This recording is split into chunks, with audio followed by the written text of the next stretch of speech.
What's up guys, JX here with yet another LEGO review. This one is much smaller than the previous two that I just showed you guys, but this one is all the more significant, at least to me. And that is for this guy right here. Ooh, my lighting is worse than I thought it was going to be. This is the newest iteration of LEGO's Darth Vader figure. Previously only available in expensive sets like the UCS Death Star Redux, I'd call it, because it is the third UCS Death Star. Only this one's a playset, so second UCS Death Star. As well as the Emperor's Final Duel, which was like a $90 set from release, probably even more expensive now. As you can see, the lighting on him is terrible, so I'm going to try to get you guys a better glimpse at him without breaking my lamp. Here we go. I think that's better. Yes, you can... there we go. Now you can see the face details. This figure is excellent. I don't know what all the controversy is. He is just perfect. He's absolutely menacing. Especially in scale. This is just the closest offhand figure. Especially in scale to other figures. I mean, look at the eye level. It's crazy. The amount of detail they put onto the helmet.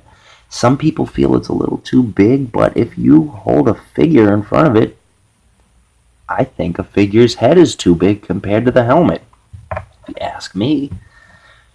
It's just, there's so much more detail and it's so well fleshed out. Especially because I haven't had a Darth Vader figure in forever, and there's this shiny bit of chrome around his sort of chest cowl thing. He's got all the little lights and buttons that all do something canonically. All of these buttons are functioned to do something. This figure is just absolutely excellent. I mean, he's so glossy, I'm afraid to touch him, especially when it comes down to the cape. I've already noticed this thing is a frickin' dust magnet. It's a fingerprint magnet. It's glorious in all of its ways. I think the only great thing is the very original Darth Vader we've seen on screen in film he had very dusty, very old-looking helmet and armor, and it by all means did not look brand new and glossy like this, but I'm just so, I try to be so delicate when I touch it, especially when it comes down to this excellent cloth cape. I mean, you guys could pose the cape and get something really dramatic on. I mean, some things might look goofier than others, but for the most part, once you fiddle with it for a minute, I think you could find just what you're looking for with this figure. Especially when it comes down to the position of the head. It makes all the difference. Without further ado, let's unmask him to the soft pink man underneath, Anakin Skywalker. So as we very carefully remove the helmet and place it somewhere I can get to it easily without losing it, there he is. That's Anakin right after, because this came with the transformation set, which has already been disassembled for plates and etc. and studs. It's such an iconic scene for me, such an iconic movie. It's the birth of Darth Vader, goddammit. That probably wasn't the right choice of words, but forgive me. I believe it's totally appropriate, especially for the circumstance here. Maybe I can try to get him to full... There we go. You can see there's all this little bit of detail on the back of his head for the scarring. It's so accurate. Same thing for the front of the face. It's child-appropriate scarring, but it's scarring nonetheless. And he has this very dark and angry look. And the injured Anakin Skywalker comes with the same exact head.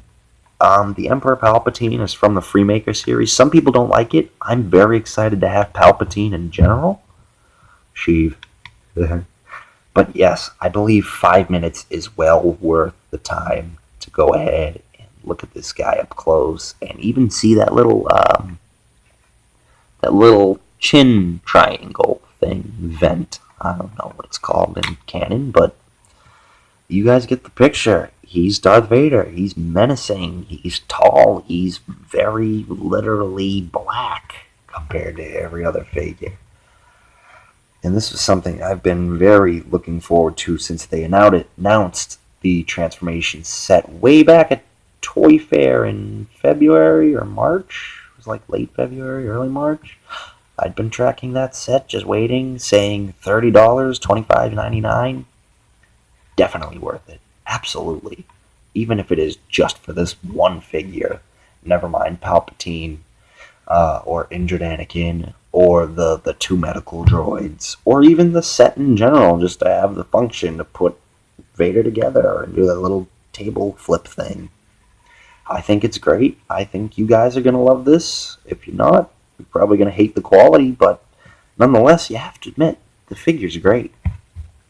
Don't forget to give me a like, subscribe, and comment if you wish to see more expensive things like this, if you'd like to see me start to review actual LEGO sets and not just microfighters, minifigures, and custom builds. All of your support is greatly appreciated. Thank you again. Thank you. This would not have been possible if it weren't for you guys. Believe it or not, I would not have had the motivation to show you this figure up close and in detail. So until next time, may the Force be with you, always.